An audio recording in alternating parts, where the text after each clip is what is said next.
Les accions poden ser molt diverses. Podem anar des d'espais oberts de participació fins a formacions concretes que poden anar a demanda també del que les diferents entitats demanin o altres elements molt més complexos, però tot això dependrà de la diagnosi. Llavors, per això és tan important la participació durant la diagnosi i que les entitats realment vinguin i en aquests grups de treball justament que deia l'Èlia i també en l'enquesta ens diguin la seva i ens diguin què demanen i què necessiten sobretot.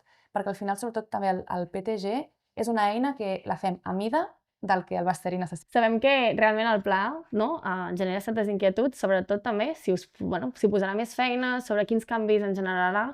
I sabem que al vostre dia a dia, al final, estar en les entitats, no, us treu molt de temps, no? I sabem que tot això també us porta una càrrega. I és una mica per traslladar-vos que heu d'estar tranquils i tranquil·les, que al final això no us portarà més feina, sinó que és aquest canvi organitzatiu i que sobretot des del bestiari s'us donarà tot el suport per qualsevol dubte que tingueu, perquè desplegueu tot el que necessiteu. Ells estaran allà per ajudar-vos en tot el que sigui necessari i al final és això, serà una guia que us ajudarà moltíssim sense sobrecarregar-vos en el que esteu fent i en el futur el que haureu de fer.